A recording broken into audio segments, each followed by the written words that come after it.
Okay, what I'm doing right now is I'm going to go ahead and I'm going to root some more tomato plants off of cuttings off of the Cherokee Purple that I have. I kind of like the way that plant is growing. Uh, it seems pretty hardy in comparison to other ones that I've grown in the past. Um, Now I'm starting off, these are suckers that I've cut off of the plant, and I'm not going to go into where those are, but basically when you see a stem coming up, there'll be a sucker, what they call a sucker, growing in between two little divides like this between the main stem and the deals of sucker. So I've cut those off. I'm cutting 3 of them off. Now normally I like to use the peat pots. They just seem to work better, but I'm going to try these because I'm out. These are just basically solo cups, and I just took a knife and put it here on the center and worked it through till I had a drain hole, and hopefully that's going to be enough. So what we're going to do now is we're going to just take let me find it, a pencil here, and I'm just going to come here in the center and I'm going to punch a hole down in there where I can slide the stem down in.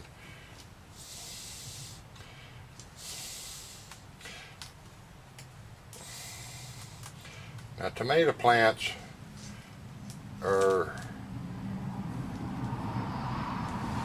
pretty good about just putting on roots anywhere the plant's in the dirt. So what we're going to attempt to do here, now this is a little shorter one, what we're going to attempt to do here is actually shove it down in and get it to start rooting from here down. No root solution, nothing else. Now one thing I am going to do on this particular one, I'm going to trim this extra leaf growth off right here. And the reason I'm doing that is so that the stem doesn't have to provide nutrients to all of that as it's trying to take hold in there. And I'm basically just going to shove it down in there and then pack the dirt around it. And set that one off to the side. Do the same thing here. Cut these side leaf pods off, just leave that top one on. Shove it down in there good. You want to get them down in there pretty good, you know, close to the bottom if you can. And we're going to pack the dirt around it. And we'll do this last one here. Same thing, I'm going to cut stem off, the 2 side leaf stems off. I'm going to shove it down in here and then pack the dirt around it. Now, this is one that I did in the peat pot a couple of weeks ago, and it was only about this high when I put it in there. So we'll kind of go with that. Now, I kind of like to use something like this when I'm pouring water into these pots. Now this is a deal, I've got some tomato fertilizer that's dissolvable in water, and I'm just going to go ahead and give them some of that to start with.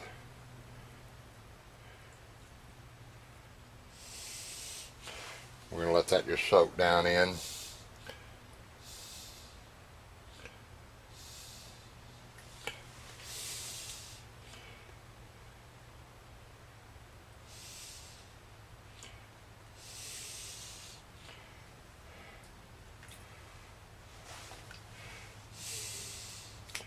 And then we check and make sure our dirt's good and packed, because it will settle. So after a little while, then this one's taking a little while because it's already had some water in it, so I'm going to pour some of that over in there and let it soak down there. You can see the water's already coming out of the bottom.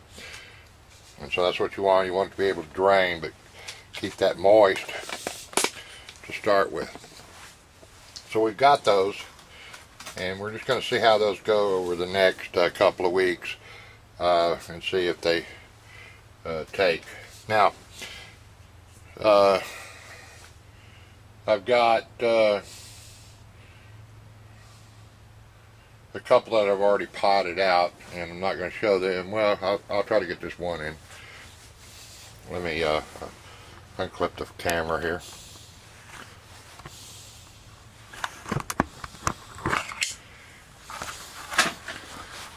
And this one right here is off of a cutting that was done off the Cherokee Purple, and it's probably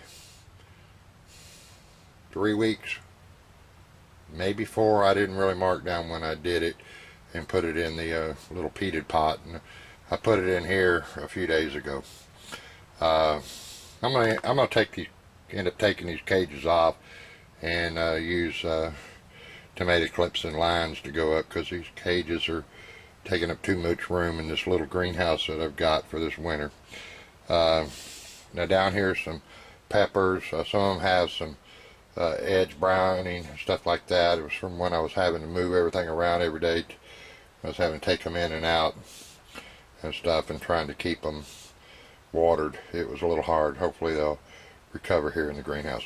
But anyway, this is basically it. So with any luck, those 3 that I just did will grow into new tomato plants, and that's how you just keep going with these. The good thing about this is, at least in my opinion, I haven't tried it. Good thing about this is if you buy like a hybrid tomato, let's say you go buy a Bonnie's plant hybrid, and then you want to regrow it, and you try to do it off the seeds out of one of the tomatoes, there's no telling which one of the parents that you're going to get that made that hybrid. But if you do a clipping and plant it, you should, in theory, I haven't tried it, you should in theory end up getting the same hybrid.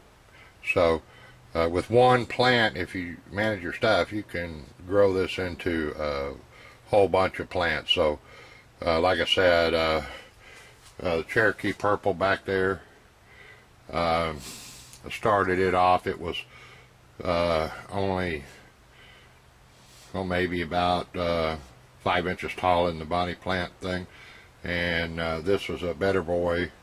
It was about twice that tall, and the Cherokee Purple's just outgrown it. So I'm kind of excited about Cherokee Purple. It also seems to be a little bit more resistant to some stuff. So anyway, hopefully I can get me a lot more of them. I've got one there and one here, and hopefully 4 more right there. That's it for this video. Thank you. Keep watching.